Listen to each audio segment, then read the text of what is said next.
I get asked this question all the time here on my channel and over on Instagram, how to make your produce last longer. If you're like me and you like to consume a lot of fresh fruits and vegetables, then you understand the frustration of when those things start to go bad. However, I'm really excited to share with you guys some tips and tricks here in today's video on ways that I extend the life of my produce, and to be honest with you, ways that I ensure my family consumes it by having it prepped and ready to go in the refrigerator. Hi there, if you're new here, welcome. My name is Jessica, and here on my channel, we focus on all things mom life.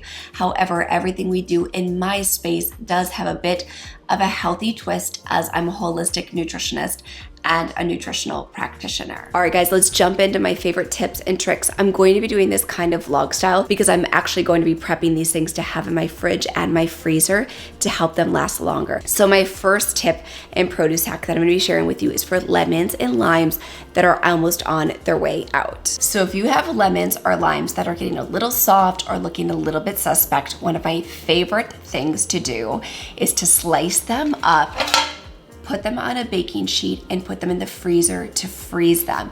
Then I put them in a reusable stasher bag, or you can put them in a glass container. Keep them in your freezer and then pull them out and put them in your water, or really you can use them in any recipe that you need them for. For example, like if you need them for fish, you could pull them out and let them thaw, slice them back up and put them on your fish and bake your fish. But I love this hack because it's especially great seasonally right now because it is summertime. So this is really refreshing to have these sliced citrus fruit, lemons, limes, oranges, whatever you have. Then you can pop them right into your water. It cools your water down and also gives you those citrus benefits.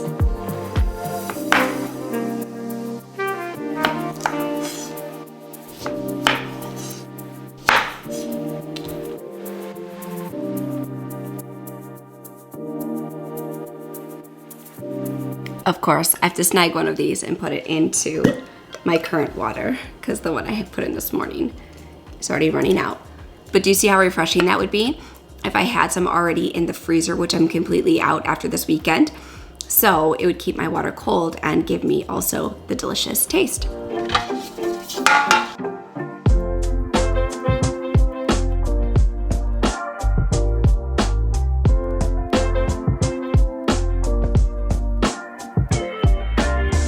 Okay, so now all I'll do is take this, pop it into the freezer. And then I will say it does take about like 2 or 3 hours to fully freeze through to like the full frozen texture, but you could use this at any point. You could even just thaw these in your fridge if you need them for salad dressings. I like to slice them up like this for obviously for beverages. It's just one of my favorite things to do, but you could really thaw this and use it, like I said earlier, on some fish. There's so much that you could do with this, and then that way your beautiful citrus doesn't go to waste. Also, if you haven't had a chance to check out the video I did 2 weeks ago, I shared how to make my lemon ginger tonic. And that is a really wonderful way that I personally, on a weekly basis, use up a lot of my citrus fruit.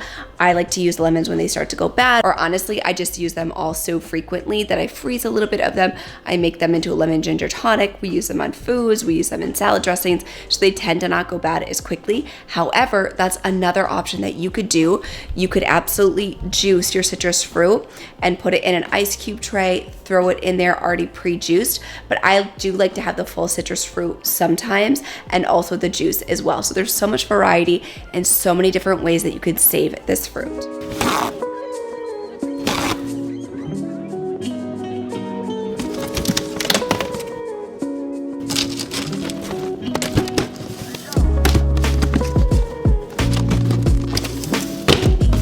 So I know this is like the oldest trick in the book, but I had to include it because I pretty much talk about these greens in every single video that I do, how I say these truly are my lifesavers.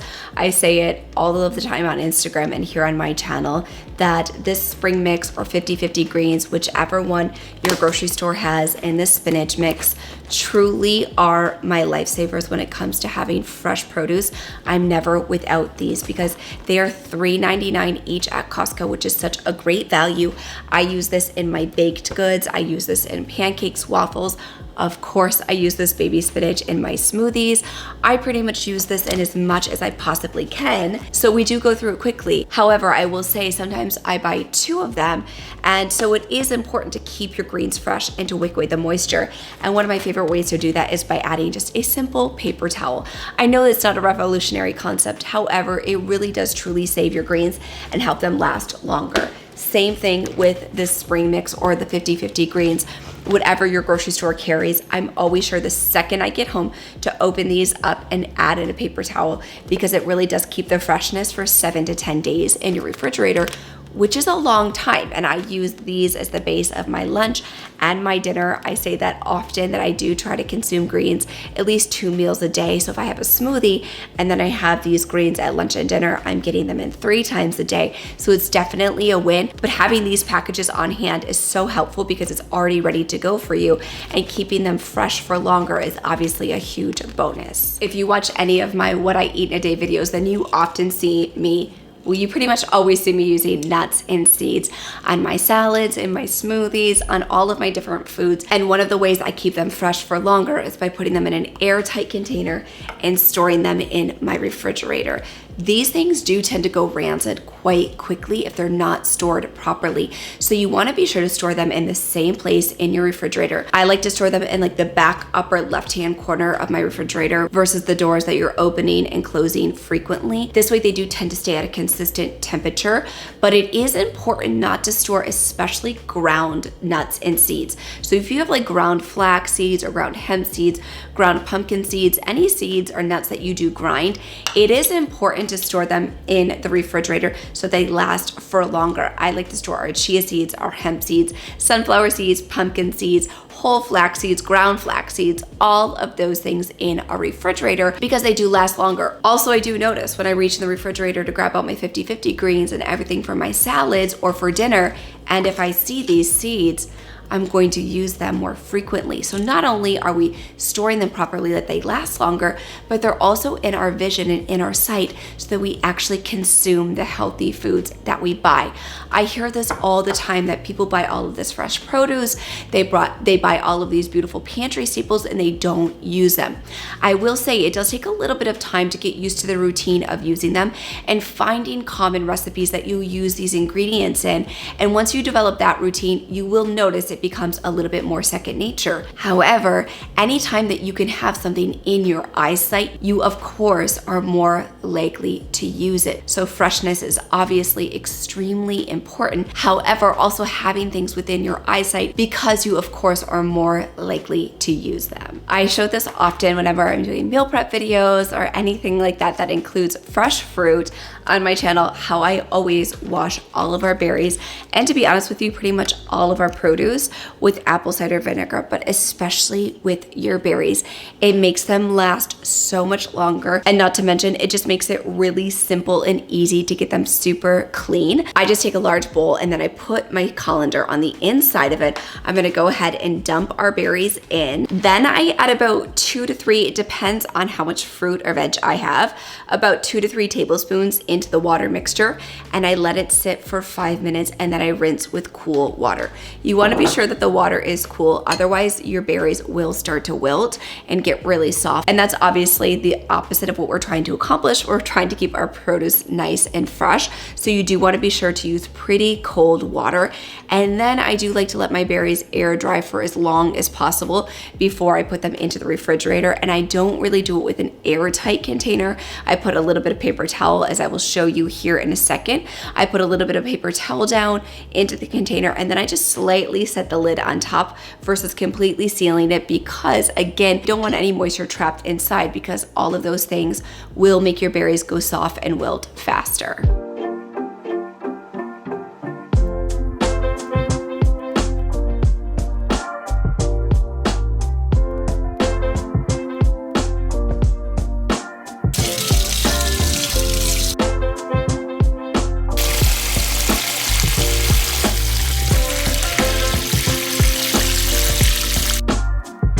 So there's also something to be said about knowing which type of produce fares better in the refrigerator and just in general. So certain things like sturdier vegetables, like your purple cabbage, your Napa cabbage, your broccoli, your cauliflower, these sturdy vegetables actually last a lot longer in the refrigerator than other vegetables like our leafy greens, so like a dandelion greens, arugula, romaine. All of those things need to be consumed a little bit faster than other things like a sturdier vegetable like purple cabbage, and also even things like cucumbers, carrots, celery.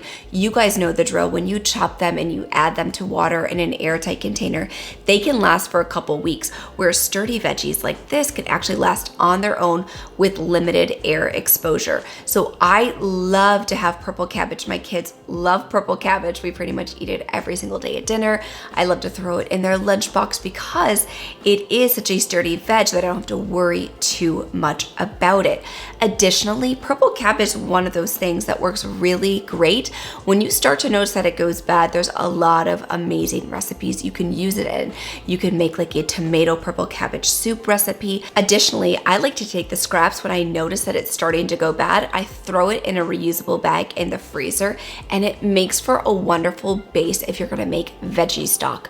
So I just wanna encourage you guys to think through, one, the veggies that you're choosing, and choose sturdier veggies unless you know that you're gonna be using a couple recipes a few days in a row for things like zucchini. If you already pre-prep it and pre-wash it, pre-chop it, which you see me do frequently, that's great. Just know and have in mind that you're going to use that zucchini or that squash for the first 2 or 3 days. Whereas the sturdier veggies you can have on hand, if potentially maybe you don't have a recipe in mind, you do know that they will hold up in the refrigerator and you don't have to stress too much about using them within the first couple days. If your family consumes a lot of potatoes, you may already know this trick, and this is definitely one that I use a little bit more in the cooler months when we do tend to consume a lot more potatoes and root vegetables versus the spring and summertime.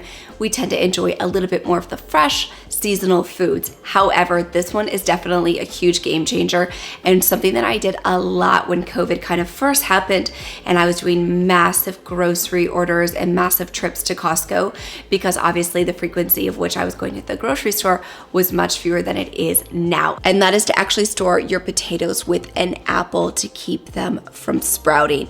This one works like a dream. So it depends on obviously how many potatoes you can have. You put 1 or 2 apples. If I have a lot of them, I'll put 1 or 2 apples at the bottom, then a few potatoes on top, and then another apple on top. Something about potatoes sprouting like really gives me the heebie-jeebies. Like honestly, I cannot stand it. It like really grosses me out. Something about just like that texture, it doesn't sit well with me. So I love this hack obviously because it kind of creeps me out whenever they do get the sprouts, but it really does work like a dream. So again, it depends on how many potatoes that you have, and that will obviously make a difference in how many apples that you have. I only have 3 Japanese yams in here, so I only need 1 pretty large size apple, and it will completely keep them from sprouting. A few other, I feel like really simple practices that most of you may be doing are things like putting your avocados on the countertop, or mangoes, peaches, pears, any stone fruit, to put them on the countertop until they ripen up a little bit, and then I throw them in the refrigerator and they will last in the fridge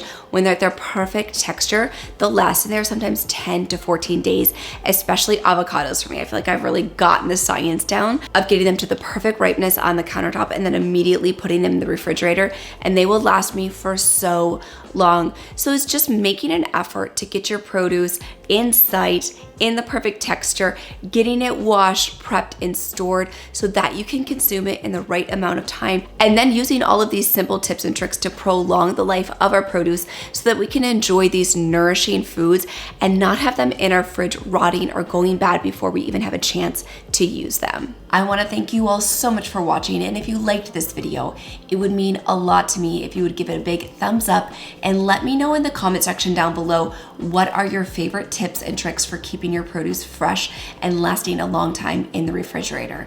And now the subscribe button is right over here on the screen. Give that a click, that way you don't miss a single video, and I hope to see you back here next Thursday.